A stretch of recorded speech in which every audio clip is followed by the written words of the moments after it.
චක්කවාලේසු අත්‍රා ගච්ඡන්තු දේවතා සද්දම්මං මුනි රාජස්ස සුනන්තු සග්ග මොක්කදං ධම්මස්සවන කාලෝ අයං බදන්තා ධම්මස්සවන කාලෝ අයං බදන්තා ධම්මස්සවන කාලෝ අයං බදන්තා නමෝ තස්ස භගවතෝ අරහතෝ සම්මා සම්බුද්දස්ස නමෝ තස්ස භගවතෝ අරහතෝ සම්මා සම්බුද්දස්ස නමෝ තස්ස භගවතෝ අරහතෝ සම්මා සම්බුද්දස්ස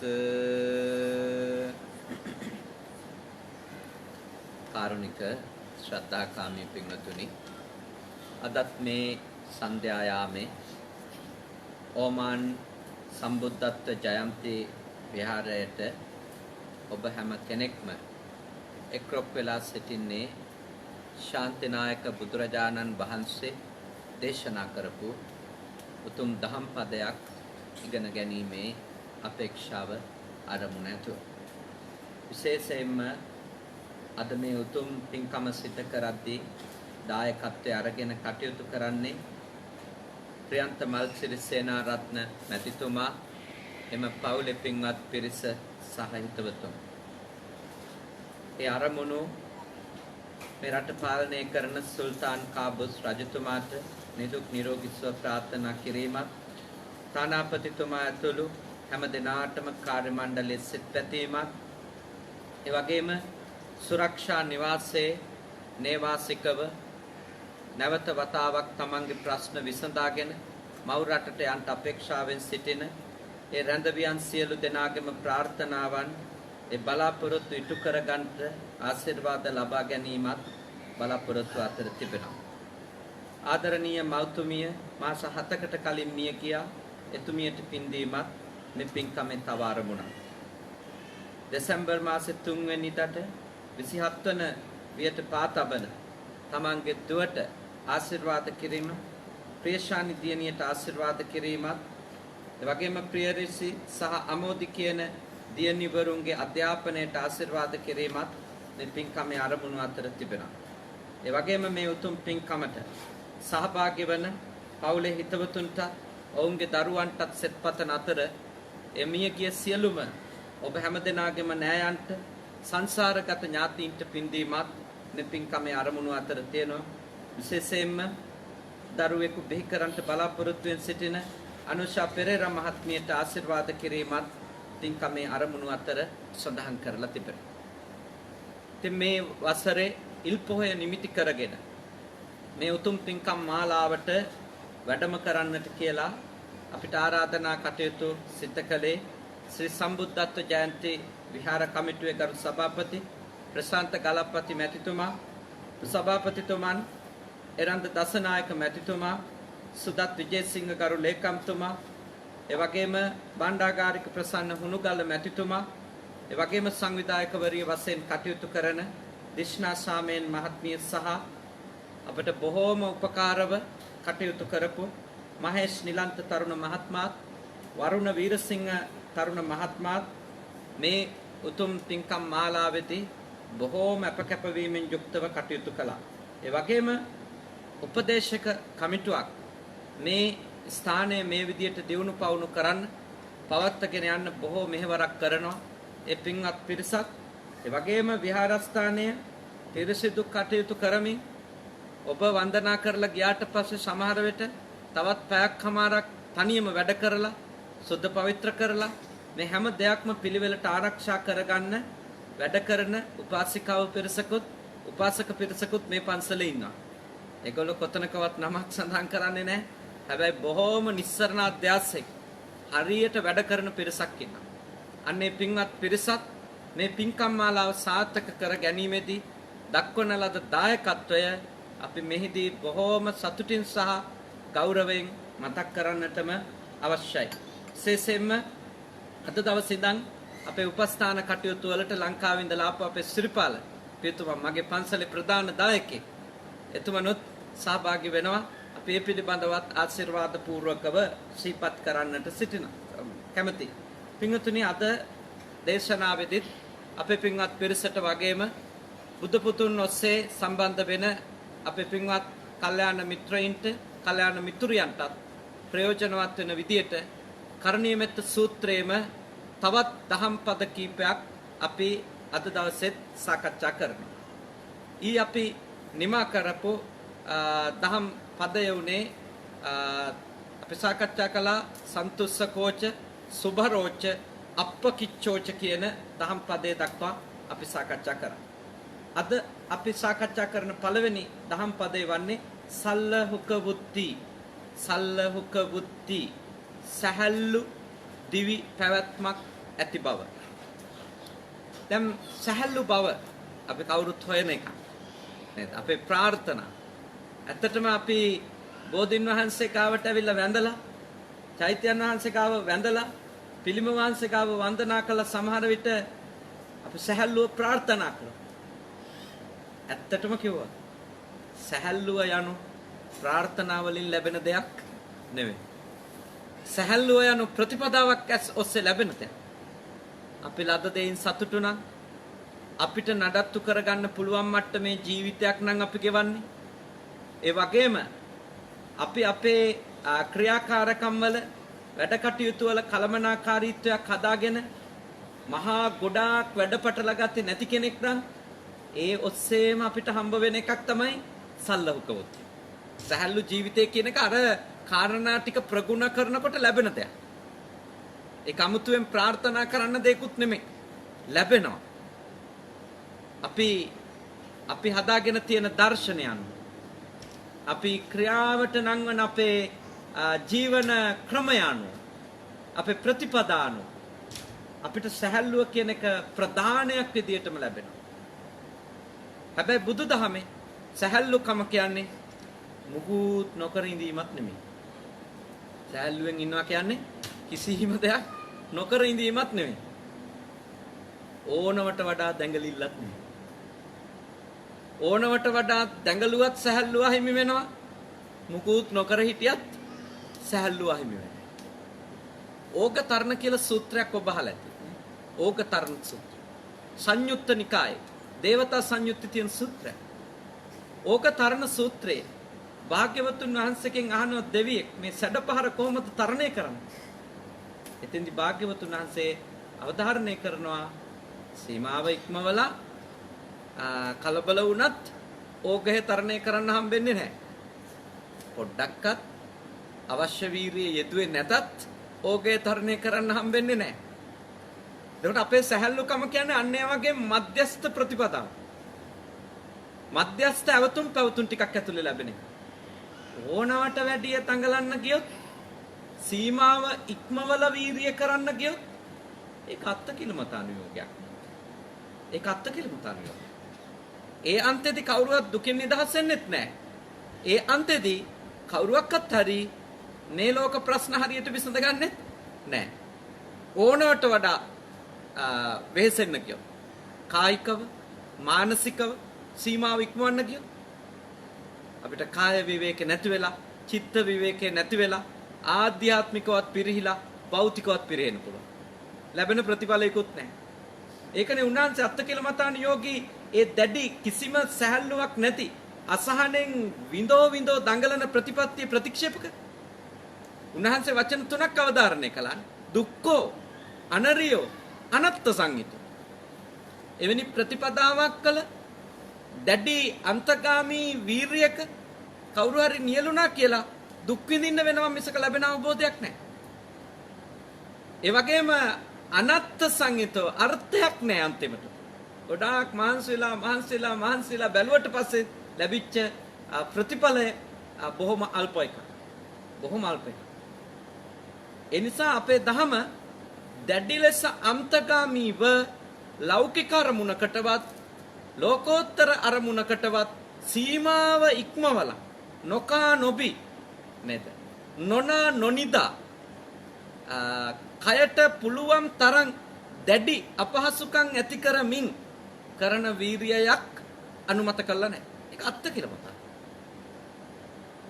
සීත කාලෙදි ගංගා නම් ගඟේ කිමිදිලා පවුතවන්න හිටපු මිනිස්සු හිටුවා. ඒක ලොකු වීරියක් තමයි බැලුබර. දැන් ජෛන මහාවීරනේ ජෛන නිගණ්ඨනාථ පුත්තුමාට කියපු තවත් නමක් මොකද්ද? මහාවීරයා. ඒ කියන්නේ මහත් වූ වීරියත්ත. බහුල වශයෙන් වීරිය කළා. හැබැයි අන්තිමට අර අතු ගන්න තිබිච්ච හනස්සයි දූවිලි වැකුණු නිර්වත් ශරීරයෙන් මිසක ඒ ඇත්තට උරුම වෙච්ච ප්‍රඥාවක්වත් කිසිම දෙයක් නැහැ. අපිට වීරිය තියෙන්න ඕන. හැබැයි ඒක අගතිගාමී වෙච්ච වීරියක් නෙමෙයි. ඒ අගතිගාමී වෙච්ච වීරයෙන් ලැබෙන ඵලයක් නැහැ. ඔය ගොඩාක් අය පටලගෙන තියෙනවා භාග්‍යවතුන් වහන්සේ දේශනා කළ තියෙනවා අර හිස ගිනිගත්තු කෙනෙකු වගේ Tamange අරමුණට වැඩ කරන්න කියලා. ඉතින් ඒක සමහර අය විග්‍රහ කරගන්න යනවා මේ හිස ගිනිගත්තු කෙනෙක් වගේ Tamange අරමුණට වැඩ කරන්න කියලා ඒකට වීරයෙන් කටයුතු කරන්න කිව්වම ඒක හිතනවා මේ නොකා නොබීම දඟලන්න කිව්වා මොලේ නැතුව වැඩ කරන්න කිව්වා කියලා. නෑ. බුදුදහම මොලයක් නැතුව පිසු හැදිලා වගේ වැඩ කරන එක නෙවෙයි අනුමත කළේ.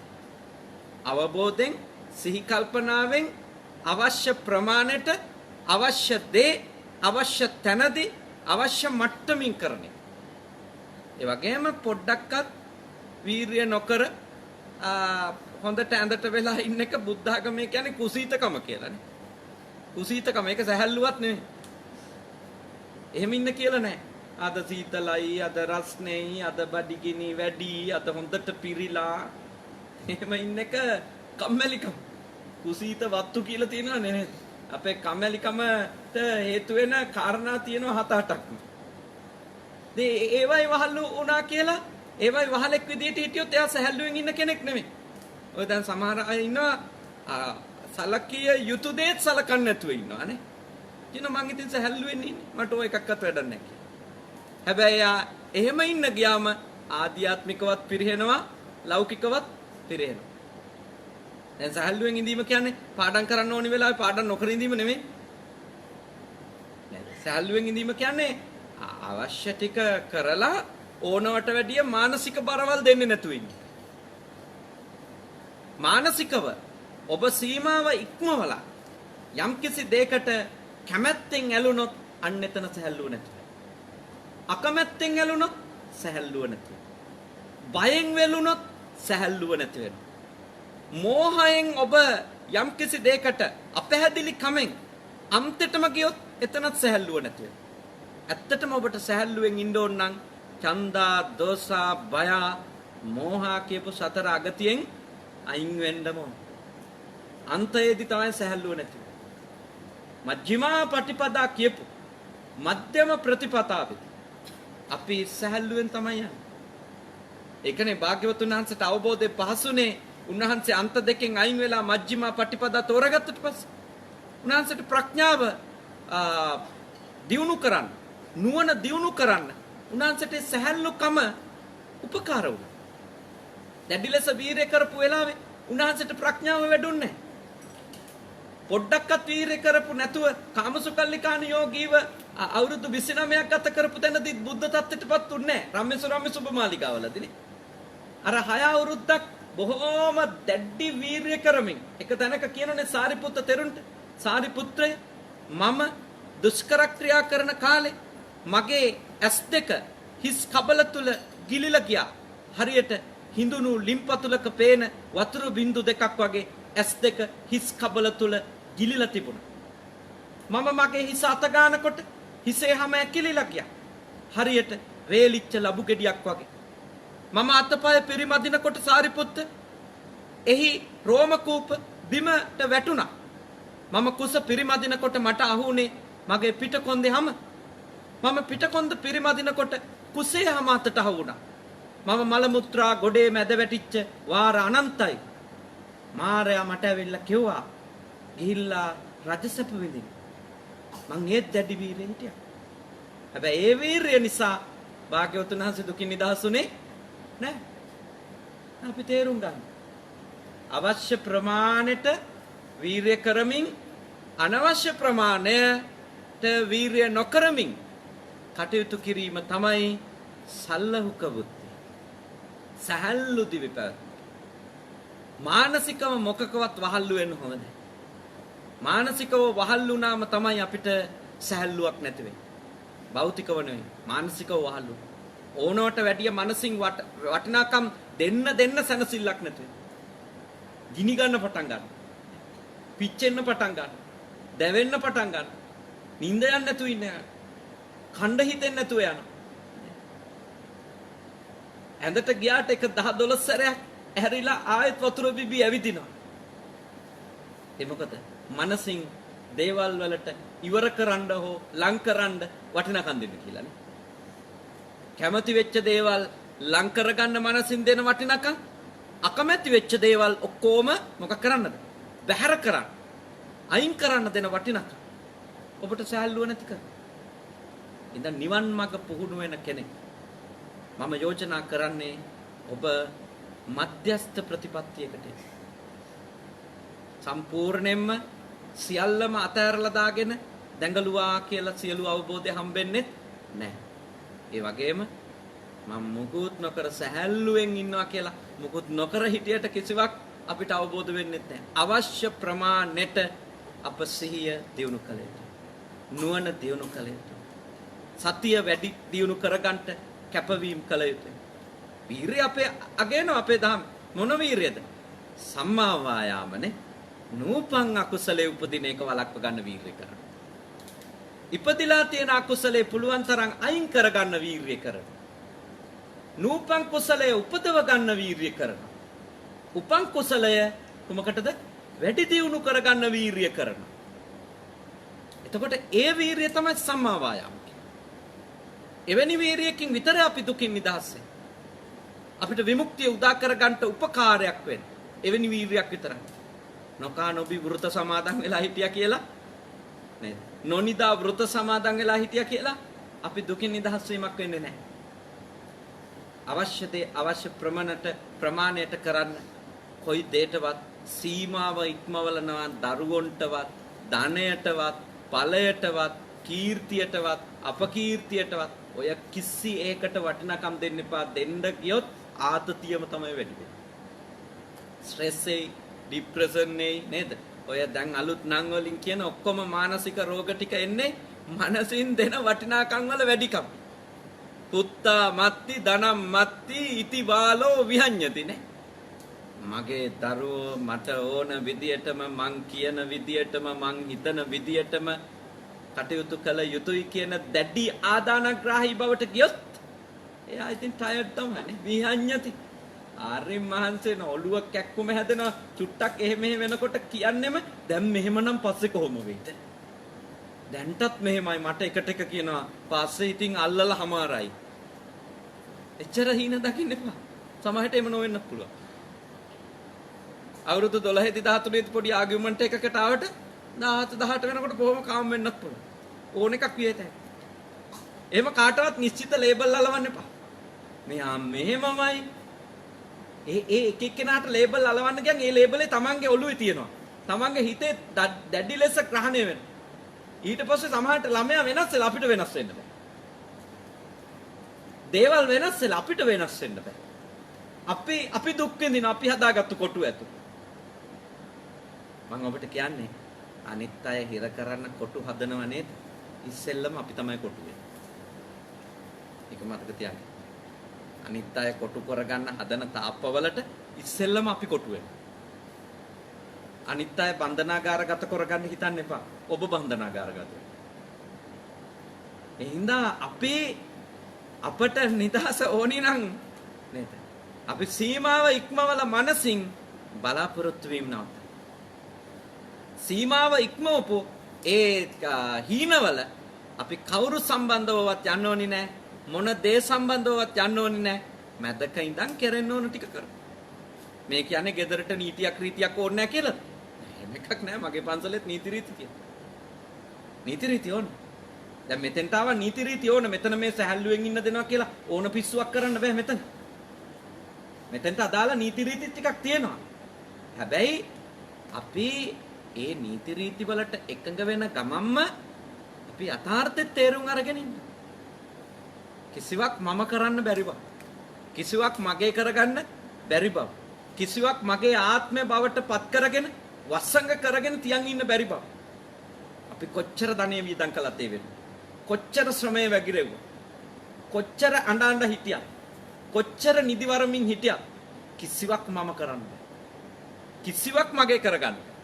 කිසිවක් ආත්මය කරගන්න බෑ. හැබැයි අපි ඒ හැම දෙයක් වෙනුවෙන්ම කෙරෙන්න ඕන යුතුයකම් ටිකත් කරන්න.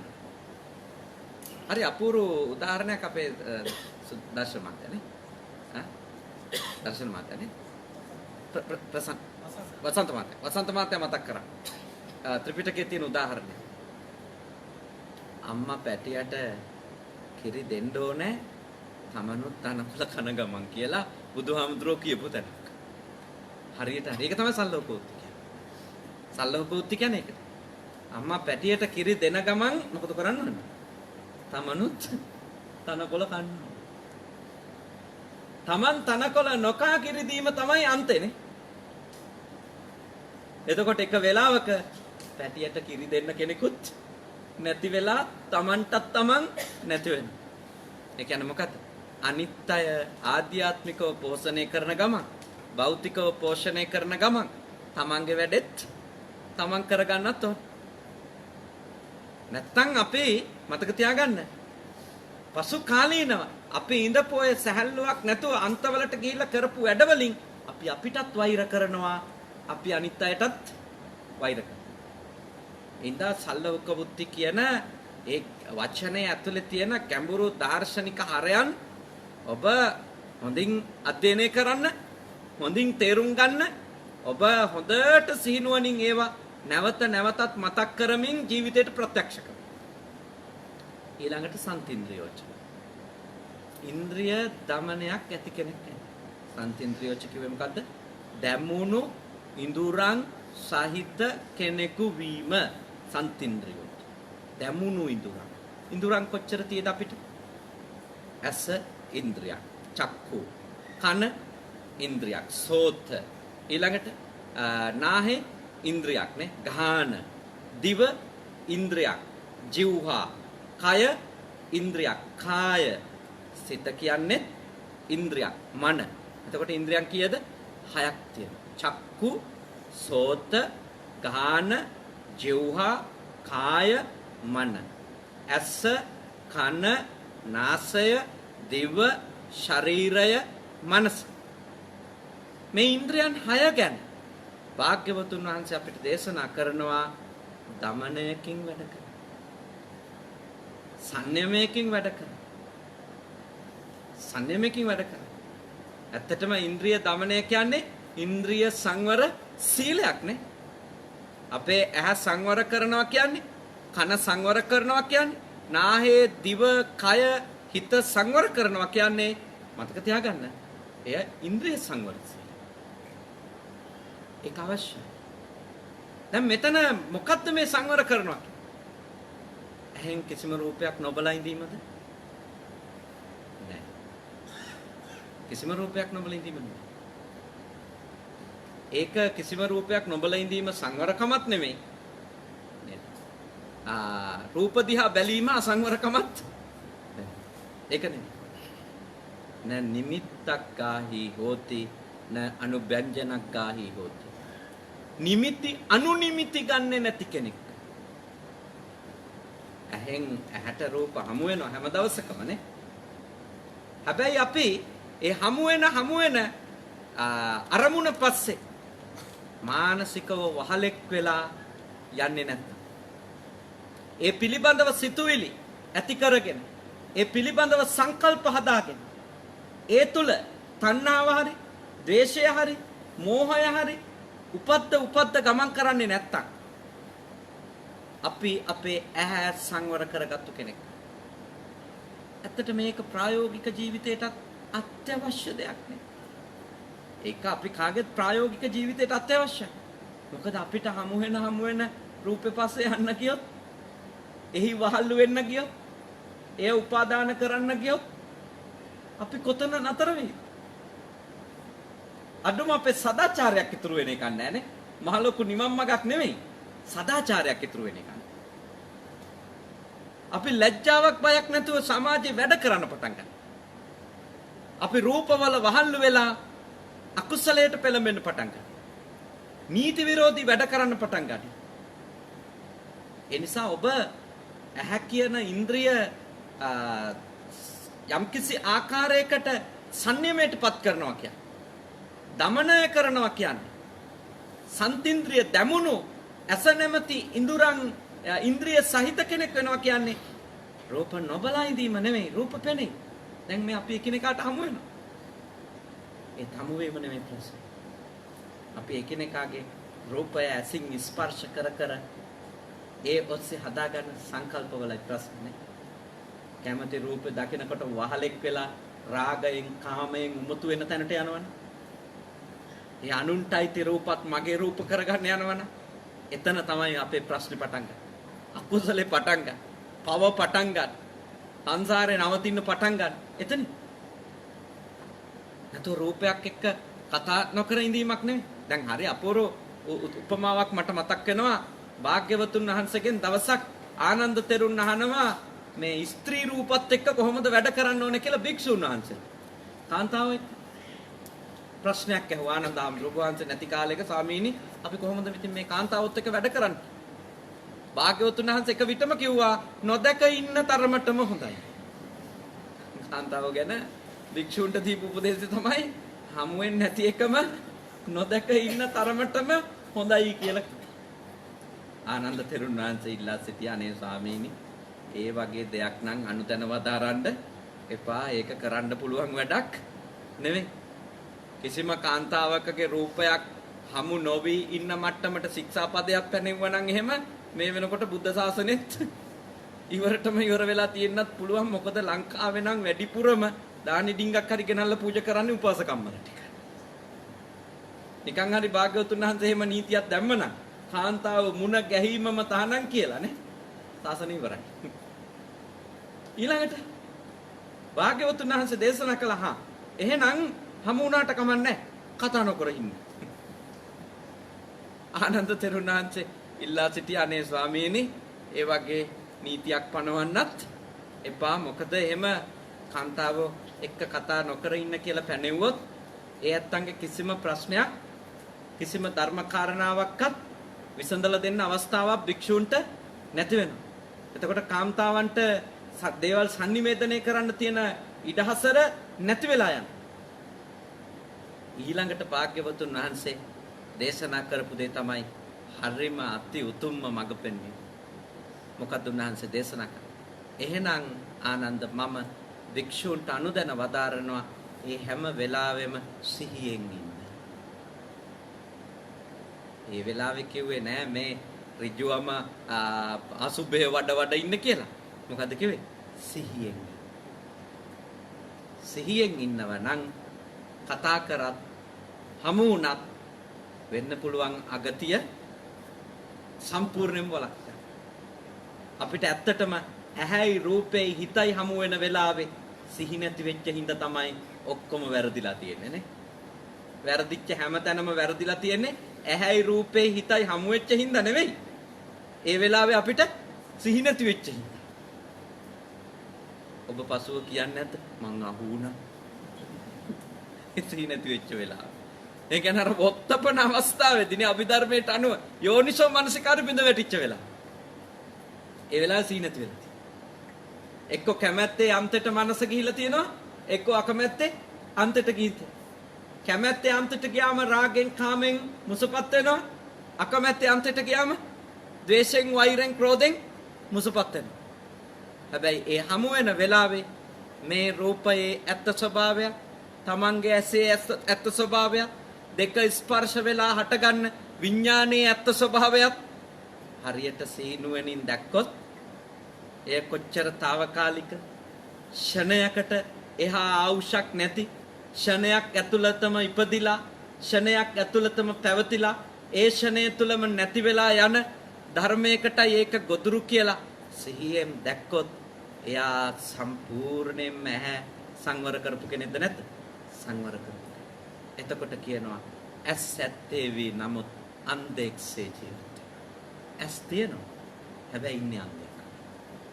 ඇත්තේවි නමුත් මහා කාශ්‍යප මහ රහතන් වහන්සේ වදාරනවා මම ජීවත් වෙන්නේ ස්වාමීනි අම්දෙක් වගේ. ඒ කියන්නේ රූපවලට මනසින් වටිනාකම් දෙන්න යන්නේ නැහැ කියන්නේ. කන් ඇත්තේවි නමුත් ස්වාමීනි මම ජීවත් වෙනවා බිහිරෙක් වගේ. ඒ කියන්නේ ශබ්ද එකක්වත් අහන්නේ නැහැ කියන එකද? ශබ්ද ඇහෙනකොට කන් දෙක වහ ගන්නවා මට නම් ඇහෙන්න එපාවා කියන එකද? නෑ නෑ. ශබ්ද ඇහෙනවා නිමිති ගන්න. අනු නිමිති ගන්න. මනසෙන් වටිනාකම් දීලා ඔළුව නරක කරගන්න. මං අපේ ඉගෙන ගන්න දූල පුතාලටත් කියන්නේ ඔබට බොහෝ රූප හමුවේ. බොහෝ ශබ්ද හමුවේ.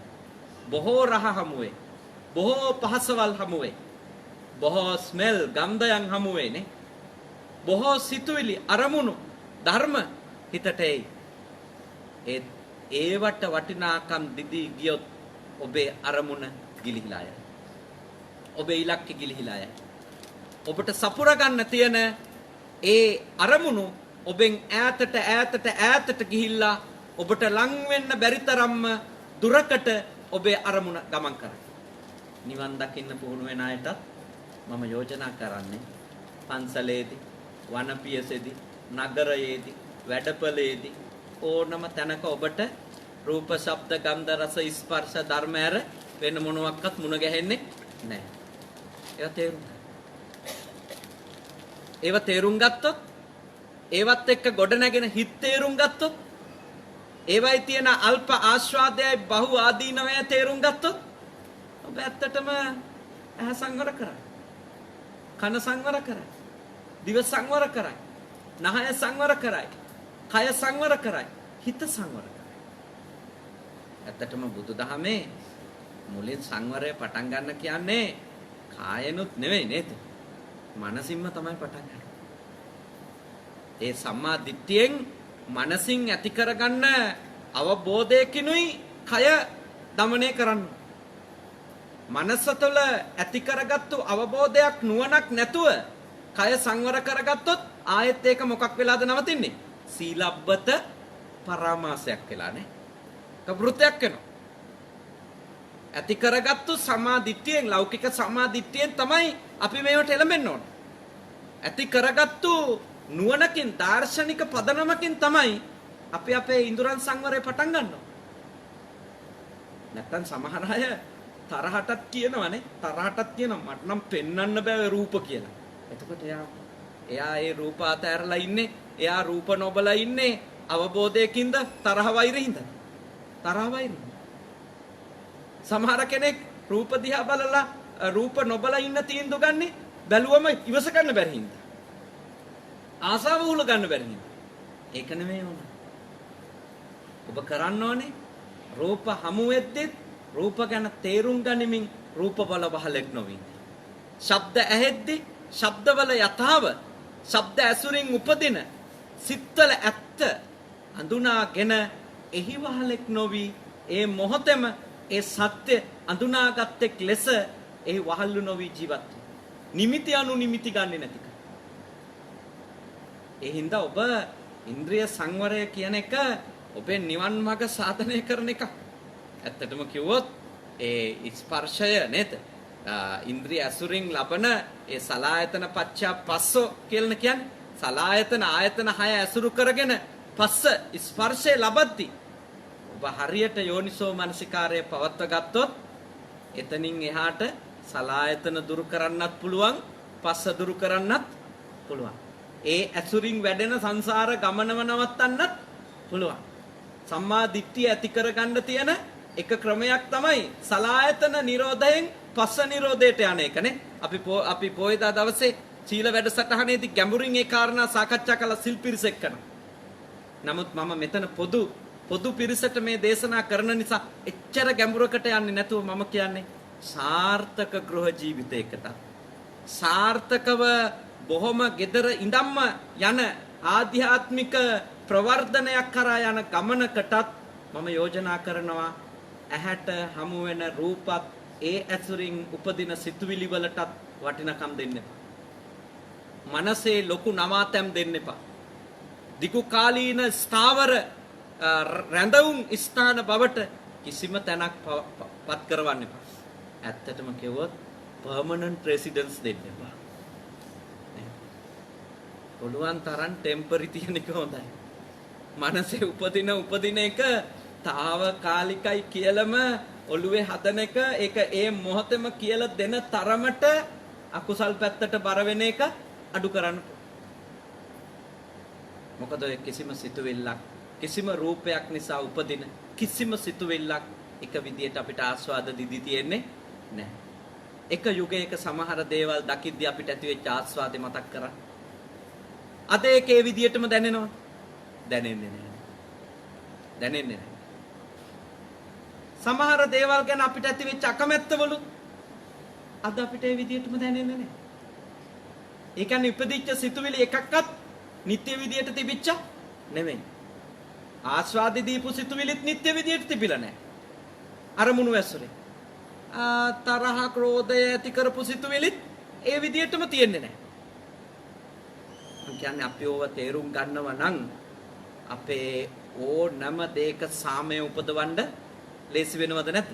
ලේසි වෙනවා. රූපෙත් අනිත්‍ය නම්, ඇහත් අනිත්‍ය නම්, ඒ ඇසුරින් උපදින සිතත් අනිත්‍යයි කියලා අපි තේරුම් ගන්නවා නම් ඒ ඇහ සංවර කරපු කෙනා නිසා මොන තරම් ප්‍රශ්න විසඳෙනවද? දැන් මේ වගේ ආයතන වල උනත් වැඩ කරන්න හරි ලේසි නේමන. නැත්තම් සදාකාලික තරහකාරයෝ හිටියොත් කමිටියක් විදියට වැඩ කරන්නවත් බෑ. විහාර කමිටුවටවත් බෑනේ යන්නනේ. යන්න බෑ.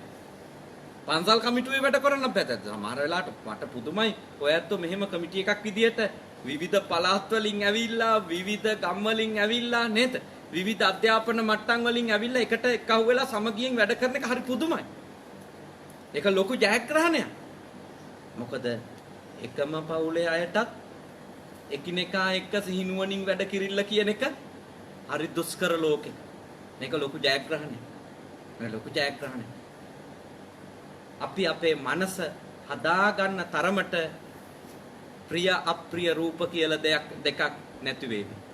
කැමැති අකමැති රූප කියලා දෙකක් නැති වේවි. හොඳ නරක රූප කියලා දෙයක් නැති වේවි. රූප විතරක් තියෙයි.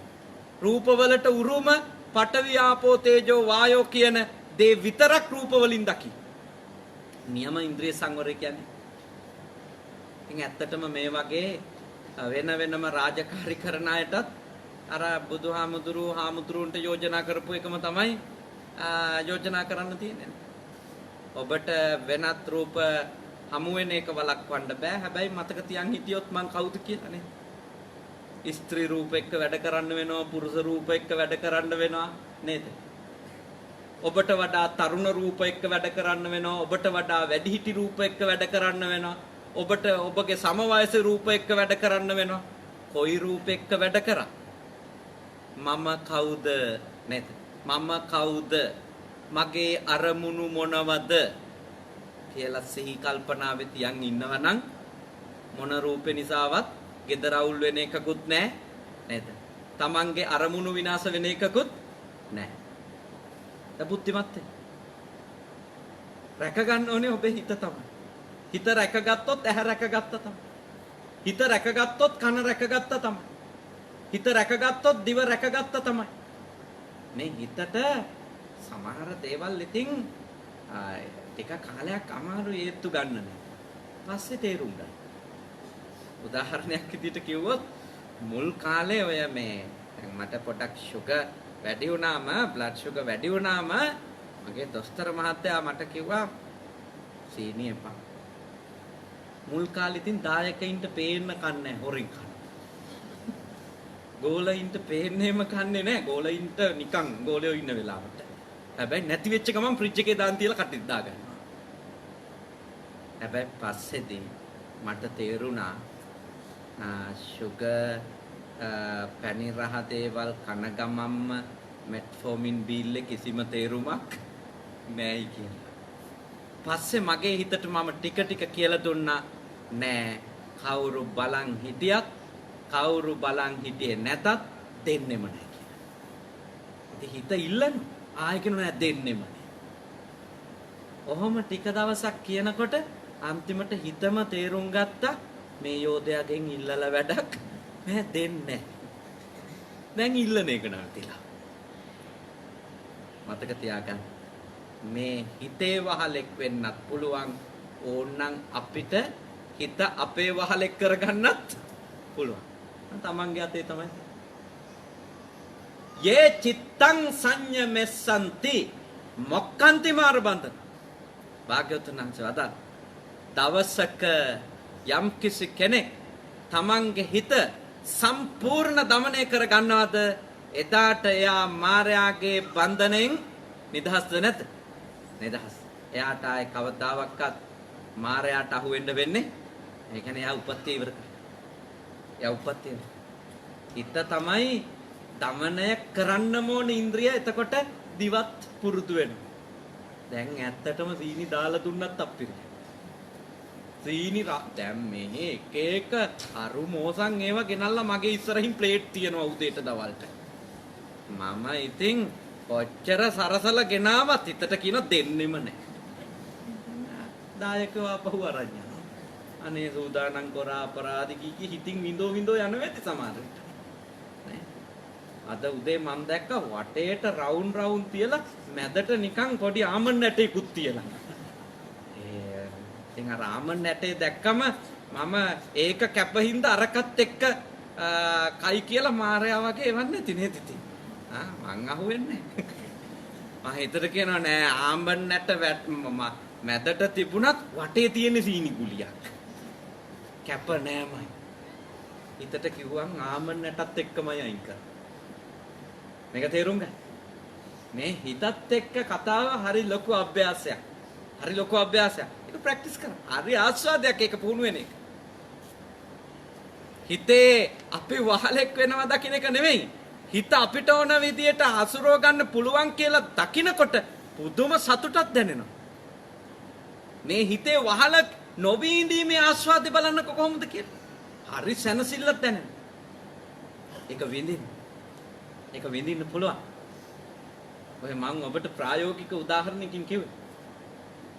මේක හරියට පුහුණු කරගෙන ගියොතින් මතක තියාගන්න අපිට දවසක ඔය ඉන්ද්‍රියන් හයම ඔය විදියට ඕන දෙයක් සම්බන්ධව පාලනය කරගන්න පුළුවන්. ඒ කියන්නේ මේ නොකා නොබී ඉන්නවා කියන්නේ නෑ. කැපදේ නොකර ඉඳි.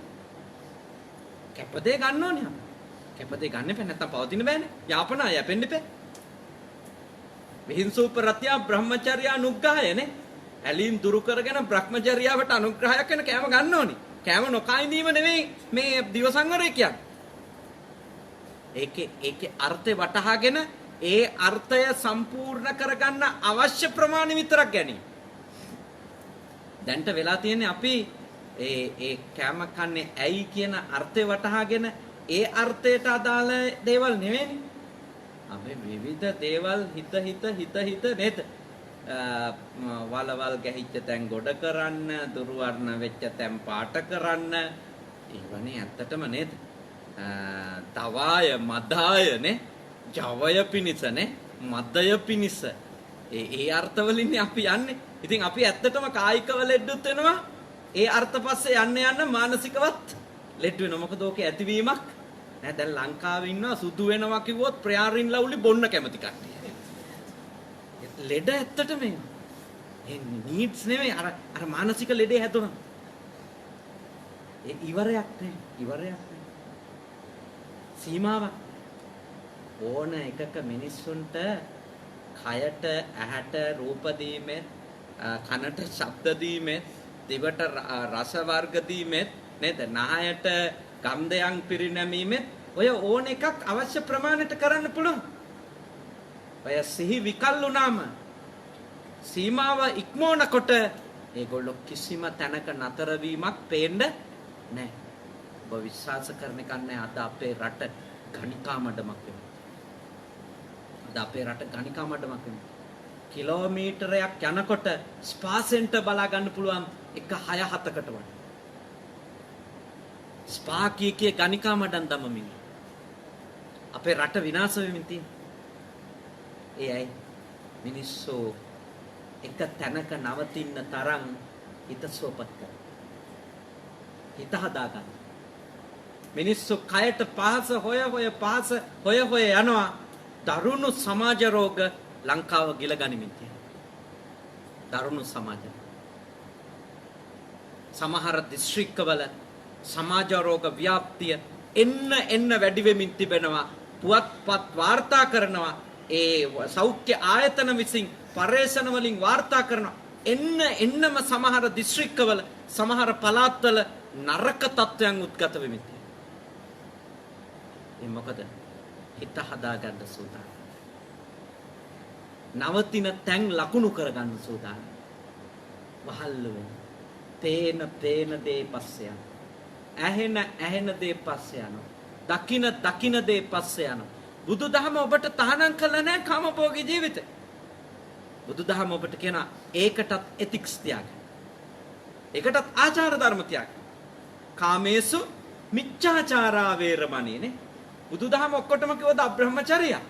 නෑ. පුළුවන් කෙනෙක් අබ්‍රහ්මචර්යය වේරමණ. අනිත් හැමෝටම යෝජනා කළේ මොකක්ද?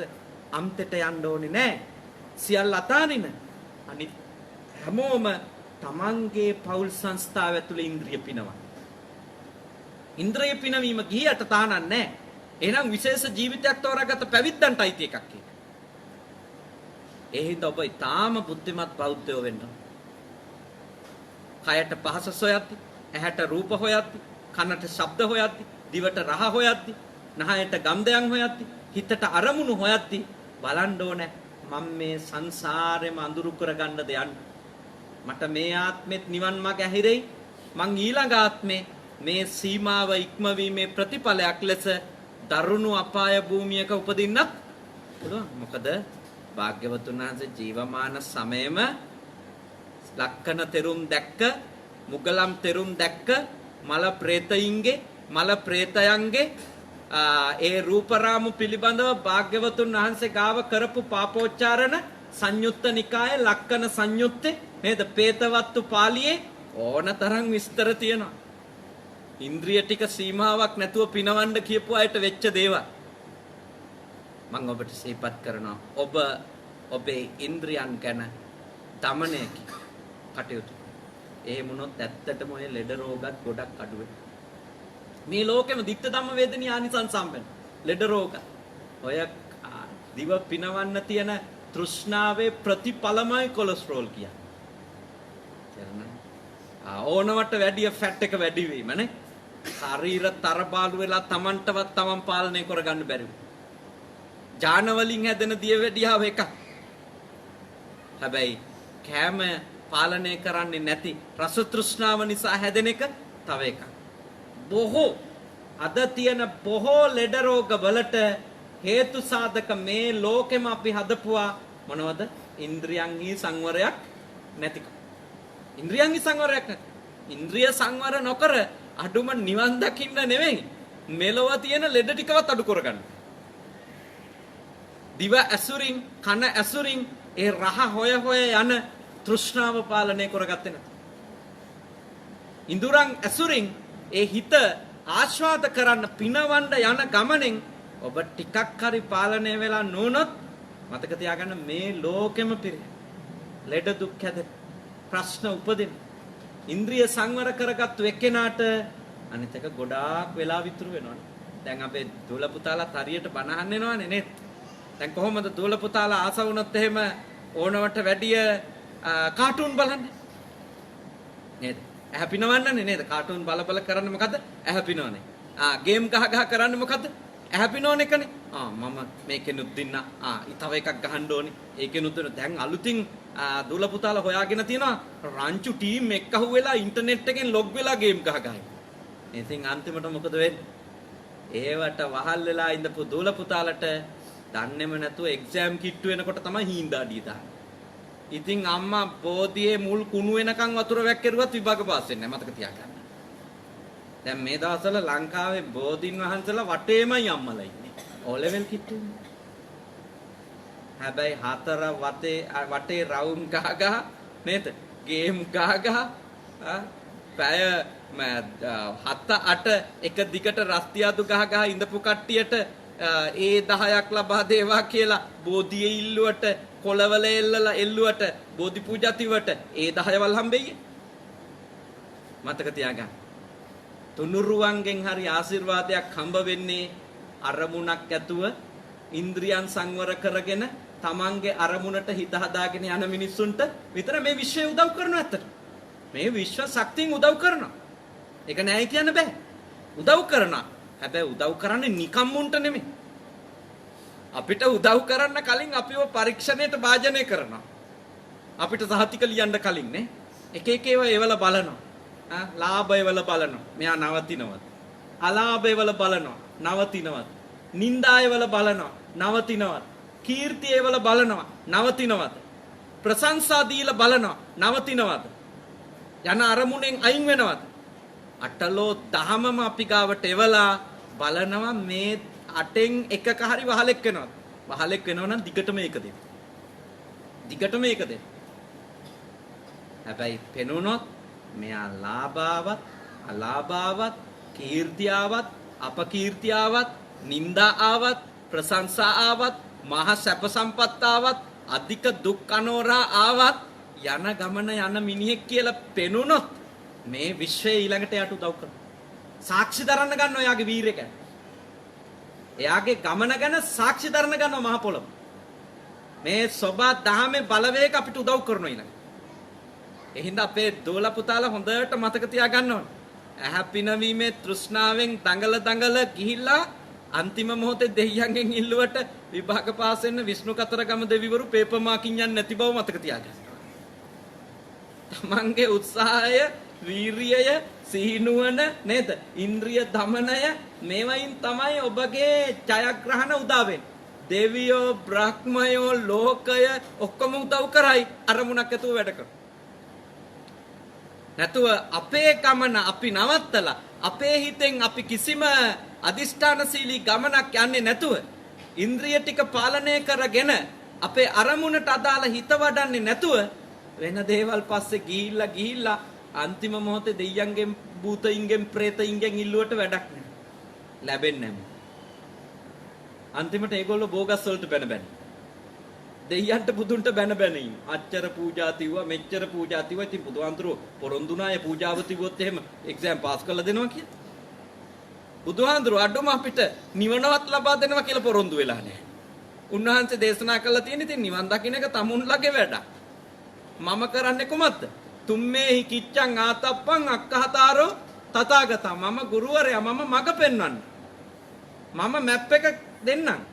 තමන් යන ගමන තමන් යන්නේ.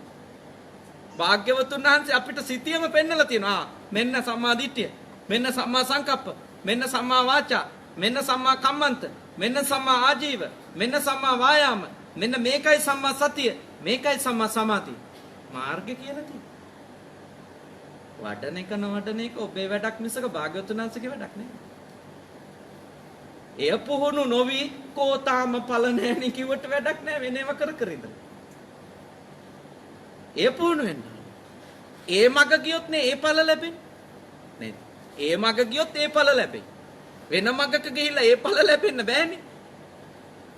ඒ හින්දා ඔබගේ ලෞකික ප්‍රශ්න වලට උත්තර හොයන්න ඕනේ ඔබේ හිත দমনය කරගෙන. ඉන්ද්‍රයන් ටික සංවර කරගෙන. ඊළඟට ඔබගේ ආධ්‍යාත්මික ප්‍රශ්න වලටත් උත්තර හොයන්න ඕනේ ඔබේ හිත ඇතුළු ඉන්ද්‍රයන් ටික দমনය කරගැනීම. අර කිව්වේ ඇත්තටම කිව්වොත් විසුද්ධි මග්ගය ආරම්භ කරන ගාථාවේ කියන්නේ අන්තෝ ජටා බහි ජටා නේද? ඇතුළෙත් ගැට පිටත් ගැට දෙවියෙක් අහනෝනේ කොහොමද මේ ගැට ලියන්නේ කියලා. මොකද්ද කියන්නේ? සීලේ පතිට්ඨාය නරෝ සපඤ්ඤෝ චිත්තං පඤ්ඤංච භාවයන්. ඉන්ද්‍රිය සංවරයක සීලවන්ත කමක නේද? පිහිටපු එක්කෙනාට තමයි සිත වඩලා ප්‍රඥාව දියුණු කරගෙන තේහිමං විජ්ජටේ ජටක්. ඇතුලේ ගැටයි පිට ගැටයි ඔක්කොම ලියන්න පුළුවන්. සිල් නැතුව බෑ. ඉන්ද්‍රිය සංවරයක් නැතුව බෑ. ඔය ගොඩක් අය හිතන් ඉන්නවා කක්කා බිබී අඩිපුඩි ගහන ගමන් ඕන රස්තියාදු වැඩ කුක් කරන ගමන් මාර්ගඵලත් ලැබෙයි කියලා. හිතන් ඉන්න පුළුවන් එහෙම ලැබෙන්නේ. මාර්ගඵල කියන්නේ නොලෙජ් එකක් නෙමෙයි. නොලෙජ් එකක් නෙමෙයි. ඒක අවබෝධය. ඒ අවබෝධය ලැබෙන්නේ සම්මාදිට්ඨියක පිහිටල ප්‍රතිපදාවක් පුහුණු කරනකොට. භාග්‍යවතුන් වහන්සේ අපිට එහෙම ප්‍රතිපදාවක් වදාළේ. ඔය ගොඩාක් අය සරකානි සාක්‍යයගේ උදාහරණනේ අරගන්නේ නේද? සරකානි සාක්‍යය ඉතින් බිබී හිටියා. ඉතින් එයා එනම් මාර්ගඵල ලැබුවේ. කොතනද තියෙන සරකානි සාක්‍ය බිබී ඉඳිති මාර්ගඵල ලැබුවා කියලා. සංයුත්ත නිකායේ සරකානි වර්ගයේ තියෙන සරකානි සාක්‍යගේ කතාව සූත්‍ර දේශනාව ආරම්භ බලන්නකො බොන වෙලාවේ මාර්ගඵල ලැබුවා කියලා තියෙද කියලා. එහෙම එකක් නැහැ. ඔහු එක යුගයක බේබදු කමේ ඉඳලා තිනේ. ඉතින් අඟුලිමාල හිටියේ මිනිමරමන බේබදු කමේ හිටියේ ඒක මොකක්ද? හැබැයි ඒකෙන් අයින් වුණාම එයා ඒ සංවරයට ආවම එයා මාර්ගඵල ලබන්නේ. නැත්තම් ඔහොම ගිහිල්ලා කියයි නේද? දවසක මිනිමරමර ඉන්න ගමනු බුදු වෙන්න පුළුවන් කියලා. එහෙම බෑ. යම්කිසි ආකාරයකට සම්මාදිට්ඨියකට ඇවිල්ලා කායිකව වාචසිකව මානසිකව නිර්වද්‍ය බවක් සංවරකමක් අප තුළ ඇති වෙනකොට තදංග වශයෙන් කෙලෙස් ප්‍රහීන වීමක් සිද්ධ වෙනවා. ඒ කෙලෙස් ප්‍රහීන වෙනකොට අපිට තවදුරටත් ප්‍රඥාව උපදවා ගන්න අවශ්‍ය කරන චෛතසිකවල ඒ සමතය ගොඩ නැගෙනවා. එතන තමයි අපි ඇත්ත ඇති සැටියෙන් දකින ඒ විදර්ශනා නුවණ අප තුළ නිර්මාණය වෙන්නේ. ඒ හින්දා ඕන විගඩමක් කර කර ඉන්න ගමන් නිවනත් ෂණයෙන් අවබෝධ කරගන්න මහායාන කතා ඇති. මම දන්නේ අපි ඉතින් පිළිගන්නේ අවුරුදු 2500ක් තිස්සේ නේද? අපේ ශාසනය ලෙස අපි පිළිගත්තේ අපි වැඩුවේ අපේ උත්තමයෝ අපේ ගුරුවරු වැඩුවේ ඒ උතුම් මග ඒ මග වඩලා තමයි අපේ ගුරුවරු අපේ ඒ උතුම් අපේ ආධ්‍යාත්මික પરම්පරාව ඒ ලබාගත්තු ආධ්‍යාත්මික දියුණුව ලබාගත්තා. ඒ නිසා අපි ඒ මග යනවා.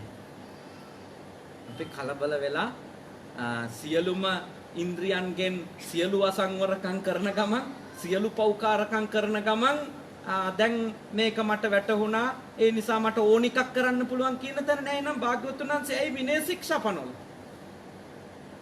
එහෙනම් මුළු විනය පිටකෙම ප්‍රතික්ෂේප කරලා දාන්න ඕන.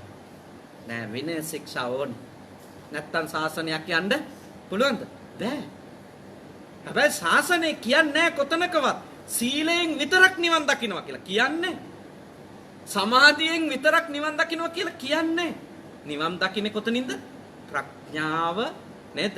උදයත්ත ගාමිනී ප්‍රඥාව වැඩිමෙන්මයි.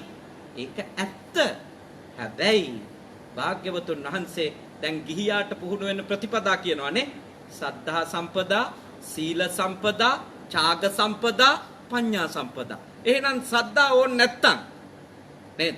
සීල ඕනි නැත්තම්, ඡාග ඕනි නැත්තම් ඇයි භාග්‍යවතුන් වහන්සේ වග්ගපච්ච සූත්‍රය දේශනා කළේ? ප්‍රඥා විතරන්ම නම් ඕන නෑ. අර ටිකෙන් පෝෂණය කරපු වැඩිච්ච හිත තුල තමයි ප්‍රඥා පාඨවයක් ඇති කරන්ට පහසු. ඔබ ගෘහ ජීවිතේ ඉඳන් පුහුණු වෙන්නේ නේ. හැමෝම මහාන වෙන්නේ නෑනේ. ඔබ ගෘහ ජීවිතේ ඉඳන් පුහුණු වෙන්නේ. ශ්‍රද්ධාව වැඩි දියුණු කරමින්, සීලයෙන් හිතට අනුග්‍රහ කරමින් නේද? සීලයෙන් හිතට අනුග්‍රහ කරමින්, ඡාගයෙන් හිතට අනුග්‍රහ කරමින්, කෙලස් යටපත් කරමින්, කෙලස් තුනී කරමින් ඊළඟට ඒ සීල සමාධි දෙක අනුග්‍රහයක් විදියට තියාගෙන අපිට ඒ උතුම් වූ විදර්ශනා නුවණ දියුණු කරන්නම ඕන. මේවට ඊළඟ ආත්මෙ වෙනකන් ඉන්න ඕනේ නැහැ. මේ මොහොතේ මේ ටික කරලා ඉවර වෙලා තමයි මේ ටික කරන්න කියලා එකක් නැහැ. ඒ හැමදේම අපි එක විට පුහුණු වෙනවා. සීලය පුහුණු වෙන ගමන්ම සමාධිය දියුණු කරනවා. ඒ සමාධිය ඔස්සේම ප්‍රඥාව කරත් යනවා. නැතුව සමාධිය අර ධානය ලැබුවට පස්සේ තමයි අතෙන්ට යන්නේ. එහෙම දෙයක් නිශ්චිත කළා නැහැ. අපේ හිත තුළ සීලේ පිහිටුවමින් හිතයි නුවණයි දෙකම වඩන්නට ඕන. සන්තින්ද්‍රියෝච කියලා කිව්වේ ඒ දමුණු ඉඳුරන් සහිත සීලයක පිහිටලා යන ගමන ගැනයි. ඒක අවශ්‍යයි ගිහියන් වන ඔබට. පැවිද්දන් වන අපට. දැන් මේ දේශනාව කරේම කාටද? පැවිද්දන්ටනේ. පැවිද්දෝ 500 නමක් භාවනා කරන්න ගිහිල්ලා වනපියසක ඒක අතෑරලා ආපු අයටනේ නැවත ඉන්ද්‍රිය සංවර කරන් ඒ වනම්තරේ ඉන්න කියලා දේශනා කළා. ඒකෙදි හම්බෙන අරමුණු වලට වටිනාකම් දීදී ඒව පස්සේ දුවන්නේ නැතුව තමන්ගේ වැඩේ කරගන්න කියලානේ කිව්වේ. නේද? ඒව පස්සේ දුවන්න එපා. මේ ගඳ ඒවා දැනෙයි. ඒවට වටිනාකම් දෙන්න එපා. භයානක රූප පෙන්නයි අමනුෂ්‍ය කොටස වටිනාකම් දෙන්න එපා. නිමිති ගන්න එපා. අනුනිමිති ගන්න එපා. තමන්ගේ ගමන. ඒ නිසා ඔබ අදත් කරුණු කීයක් ඉගෙන ගත්තද? දෙකක් ඉගෙන ගත්තා. සල්ලහුක බුද්ධි ඉගෙන ගත්තා. ඊළඟට සන්තින්ද්‍රියෝච කියන ධර්ම කරුණ ඉගෙන ගත්තා. හෙට අන්තිම දේශනාව. හෙට හැන්දෑවෙත් ඔබට නිපකෝච සහ අපගබ්බෝච කියන දහම් පද දෙක ඉගෙන ගන්න අවස්ථාව ලැබෙනවා ඔබේ සාමාන්‍ය ජීවිතේට, ඔබේ දරුවන්ගේ ජීවිතේට, වගේම නිවන් මඟ පුහුණු වෙන පිරිසටත්. එක පිරිසක්වත් අපි මෙතන අමතක කරන්නේ මේ දේශනාවේ මේ වචන අපි සාකච්ඡා කරන්නේ සියලු දෙනාටම පොදුයි. මොකද අපේ විහාර කමිටුව අපේ ප්‍රශාන්ත මැතිතුමා ඇතුළු පින්වත් පිරිස අපෙන් ඉල්ලා සිටියේ මේ රටට වැඩම කරලා හැමෝටම ආධ්‍යාත්මික ගමනට උදව් කරන්න. එක පිරිසක් නේ අද උදේ ඉඳලා අපි පොඩි දරුවන්ට සිල් වැඩසටහනක්. හරි හොඳයි. ළමයි 100කට අධික පිරිසක් සිල් සමාදන් වුණා. අපේ මහත්තයා හොඳ භාවනාවක් කියලා දුන්නා. මම ධර්ම කරුණු කියලා දුන්නා. මව්පියන්ගේ ගුණ ගැන අපි සාකච්ඡා කරා. ඇයි අපිට අම්මා වටින්නේ? ඇයි අපිට තාත්තා වටින්නේ කියලා අපි අපේ දරුවෝ එක්ක සාකච්ඡා කරා. ඒ දරුවෝ බොහොම හොඳට අහන් හිටියා. හරිම හොඳට අහන් හිටියා. මං ඊටාම සතුටුයි මේ රටේ හැදෙමින් වැඩෙමින් ඉන්න අපේ මේ පුංචි දූල පුතාලා අපේ දූල පුතාලා තවත් උනන්දුවෙන් ඉගෙන ගන්න. මේ අම්මලා තාත්තලා ගොඩාක් දුක් විඳිනවා. ඒගොල්ලොන්ගේ අම්මා තාත්තා නැතුව මේ වගේ මේ නිරුද්ධක කාන්තාරයකට ඇවිල්ලා ගොඩාක් දුෂ්කර ජීවිතයක් ගත කරමින් ඔබලාට තැනකට ගේන්න තමයි මේ අම්මා තාත්තා කැපවීම කළා තියෙන කියන එක අපේ චූටි දූල පුතාලා හැමෝම හොඳට හිතන්න ඕන. මට හමු වෙනවා මීට අවුරුදු 8කට කලින් නේ මම ආපු වෙලාවේ හමු වෙච්ච දූලා පුතාලා අද ගොඩක් ලොකු මහත් වෙලා නේද අවුරුදු 8කින් වැඩි මහල්ල වෙලා අද හොඳට ඉගෙන ගනිමින් ඒ දරුවෝ තැනකට එමින් ඉන්නවා. අපිට ඒක හරිය සතුටක්. අපි බොහොම සතුට වෙනවා මේ දරුවෝ දියුණු වෙනවා දැක්ක. අපේ දරුවෝ නේ අපේ බෞද්ධ සමාජයේ මෙහෙම හොඳට දැනුගත්කම ඇති කරගන්නත් ඕනේ. සම්මා දිට්ඨිය ඇති කරගන්නත් ඕනේ. මේ දහම් පාසලේ ඉගෙනගත්තු දරුවෝ මතක තියාගන්න ලෝකේ රටවල් පුරා විසිරීලා හිටියත් බෞද්ධකම විනාශ කරගෙන නැහැ. බෞද්ධකම තහවුරු කරන් ඉන්නේ. ඒක භාග්‍යයක්. ඒ නිසා මේ දහම් පාසල එක්ක දරුවෝ එකතු කරන්න.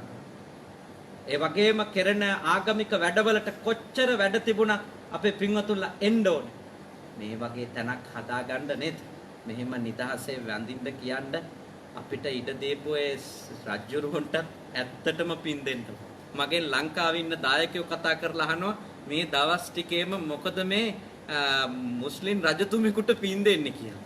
ඉතින් මං කිව්වා මේ පන්සල හදාගන්න දුන්නට නම් පින් දෙන්න ඕනේ තමයි එතුමට කියලා. මොකද අපි තව මුස්ලිම් රටවල් ඕන තරමක බණ කියන්න ගිහින් තියෙනවා. මේ වගේ නිත්‍ය පන්සල් ඩුබායි වලවත් හදන්න දීලා නෑ. ඩුබායි සාමාන්‍යයෙන් ලිබරල් රටක් නේ ටිකක්. ඒකෙත් ඇතුලේ විතරයි. ඔක්කොම හෝල් එකෙන් සීමා වෙනවා. හදන්න දීලා නෑ. ජෝර්දාන් වල මම ගිහින් තියෙනවා. ඒ අනිකුත් ඔය සෙවන් එමිරේට්ස් වල නේ එමිරේට් හතතින් ඔය හැම එකේම සාජා අජ්මාන් අබුඩාබි නේ ඔය ඔක්කොම යම්තම් කුවේට් ඔය හැම තැනම යන්තම් ඇතුලේ චුට්ටක් බුදු පිළිම තියන් විතරයි මේ වගේ බෝධින් වහන්සේලා ඉඳගෙන පිළිමකේවල් හදාගෙන ත්‍රිපිටකය වඩම්මලා චෛත්‍ය රාජානන් වහන්සේලා හදලා නිකන් නෙමෙයි වලාකුළු ගමි එක්ක තොරණුත් හදලා නේ මේ සෙල්ලම් කරන්න බෑ වෙන රටවල් වල මේ මිනිසයාට පින් දෙන්නම ඕනේ පින් දෙන්නම ඕනේ රාජ කෙනෙක් නේ ප්‍රෙසිඩන්ට් කෙනෙකුත් නෙමෙයි රජ කෙනෙක්ගේ යටතේ මේවා හම්බ වෙනවා කියන එක අපි හරි සතුටු වෙන්නේ. ඔයත් පුදුම වාග්යවන්ත. මේ රටට ඇවිල්ලා ධර්මයේ මග ඇරුන්නේ නැති. අපේ බෞද්ධ උරුමේ මග ඇරුන්නේ නැති. ඉතින් අද දවසේ මේ විහාර කමිටුව හොඳට අපේ ප්‍රසන්ත කලප්පති මැතිතුමා, එරන්දු දසනායක මැතිතුමා, සුදත් විජේසිංහ මැතිතුමා, ප්‍රසන්න හුණුගල්ල, දිස්නා ශාමෙන්, ඒ මහත්මීන් අපේ මහේෂ් තරුණ මහත්මයා, වරුණ මහත්මයා ඇතුළු උපදේශක කමිටුවත් විහාරස්ථානයේ ඒ සියලුම පවිත්‍ර කිරීම කරන්නේ පින්වත් පිරිසත් එකතු වෙලා අද දවසේ තුතුම් පින්කමක් සිද්ධ කර ගන්නට යුතුයි. දහම් පාසලේ සංවිධායක පිරිස ඒ හැමෝම අප වෙලා මේ දෙමව්පියෝ වාසනාවන්ත දරුවෝ කවුරුත් ඇවිල්ලා අද අපේ ප්‍රියන්ත මල්සිරි සේනාරත්න මැතිතුමාගේ ප්‍රධාන දායකත්වයෙන් මේ උතුම් වන්දනාවේ කටයුතු ලස්සනට සිද්ධ කළා. මගෙන් සමහර අය අහනවා Facebook එකේ දැකලා ඔච්චර සෙනඟ කොහෙද කියලා. මගේ Facebook එක කරන මල්ලි ඉන්නේ ඩුබායි වල. ඒ මල්ලි අහන ඔච්චර සෙනඟ ඉන්නවද ඕමාන් වල?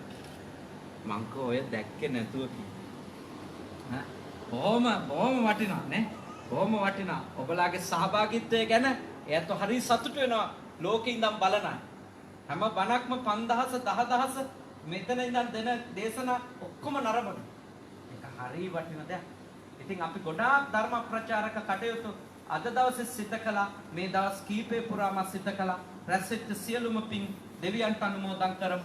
දෙවියෝ මේ පින් අනුමෝදන් වෙත්වා. සුවපත් වෙත්වා, සුවපත් වෙත්වා, සුවපත් වෙත්වා. උතුම් දෙවියන්ගේ ආශිර්වාදය ඕමාන් රජතුමාටත්, සුල්තාන් කාබුස් රජතුමාටත්, තානාපතිතුමා ඇතුළු කාර්ය මණ්ඩලයටත්, සුරක්ෂා නිවසේ සිටින ඒ සහෝදර සහෝදරියන්ට, මව්වරුන්ට, පියවරුන්ටත් ඒ ප්‍රශ්න ගැටලු निराකරණය කරගන්නටත්, ප්‍රියන්ත මහත්මාණන්ගේ ඒ ආදරණීය දරුවන්ට 27 වන වියට පාකවන ප්‍රේෂානි දියණියට, ප්‍රිය රිසි සහ අමෝදි කියන දියණිවරුන්ටත්, මේ පින්කමට උදව් කරපු හැමෝගෙම දුවා දරුවන්ටත්, ඒ ඇත්තන්ටත් විශේෂයෙන්ම ධර්ම පරිස්කාර හැම දවසකම විවිධ අය පූජා කරමින් ඉන්නවා අපේ ශාසනික කටයුතු සඳහා උපකාර කරන්නට කියලා. ඒ සියලුම දෙනාටත් සියලු දෙවියන්ගේ ආශිර්වාද ලැබේවා. විශේෂයෙන්ම මට ඖෂධ ගෙනල්ලා දෙමින් මා ටිකක් අසනීපෙන් ඉන්න නිසා අපේ වෛද්‍යතුමිය උපකාර කරනවා. ඒ වෛද්‍යතුමිය ඇතුළු ඒ සියලුම දෙනාටත් උපකාරයක්ම වේවා. දෙවියන්ගේ ආශිර්වාදයක්ම වේවා. දෙවියන්ගේ ආශිර්වාදයෙන් මේ ස්ථානත්, මේ රටත්, ඔබ හැමදෙනාම මේ උතුම් පින් කටයුතු වලට හෙට රාජකාරී දිනයක් වුණත් බොහෝ දෙනෙක් සහභාගී වෙලා ඉන්නවා. ඒ හැම දිනාටම සියලු ප්‍රාර්ථනා ඉෂ්ට කරගන්න දෙවියන්ගේ ආශිර්වාදය ලැබේවා. දෙවියෝද මේ පින් අනුමෝදන් වෙලා නිර්වාණ ධර්මයම අවබෝධ කරගනිත්වා. සාදු සාදු සාදු. ආකාසත්තා චුම්මත්තා දේවානාගා පුඤ්ඤන්තං අනුමෝදිत्वा චිරං රක්ඛන්තු ශාසනං. ආකාසත්තා චුම්මත්තා දේවානාගා පුඤ්ඤන්තං අනුමෝදිत्वा චිරං රක්ඛන්තු දේශනං. ආකාසත්තා චුම්මත්තා දේවානාගා පුඤ්ඤන්තං අනුමෝදිत्वा චිරං රක්ඛන්තු මම් පරන්ති. ඒ වගේම අපේ ප්‍රියන්ත මල්සිරි මැතිතුමාගේ ආදරණීය අම්මා ඇතුළු මියගිය ආත්මාසයකට කලින් සියලුම ඥාති මිත්‍රාදීන්ට ඔබත් අපේ ආදරණීය මාතෘ භූමිය වෙනුවෙන් ජීවිතේ පූජා කරපු වීරෝදාර රණවිරුවන් හැම දෙනාටම ඒ වගේම විවිධ විපත් නිසා කරදර බාධක නිසා මේ රටේ මියගිය පුසහ ලංකාවේ මියගිය ඔබගේ ඥාති මිත්‍රාදීන්ට සංසාර ගමනේ අපිට හමු වෙච්ච සියලු නෑයන්ට මේ පින් කුසල් ලක් වේවා. අමා මහ නිවනම අවබෝධ වේවා. සාදු සාදු සාදු. ඉදම්මේ ඥාතීනං හෝතු සුඛිතා හොන්තු ඥාතයෝ. ඉදම්මේ ඥාතීනං හෝතු ඉදම්මේ ඥාතීනං හෝතු සුඛිතා හොන්තු ඥාතයෝ. අවසාන වශයෙන් ඔබ අප හැම දෙනාට දෙවි දේවතාවුන්ට මියගිය සියලුම නෑයන්ට මේ පින් කුසල් පාරමී ධර්ම වේවා. සත්පුරුෂ ඇසුරම ලැබේවා. කල්‍යාණ මිත්‍ර ඇසුරම ලැබේවා. සත්ධර්මයේ නැසේවා. සිහිනුවණම දියුණු කරගෙන ඊටාම ඉක්මන් භවයකදී නිවන් දකින්න අද කරගත්තු පින් කුසල්ද පාරමී ධර්ම වේවා. සාදු සාදු සාදු.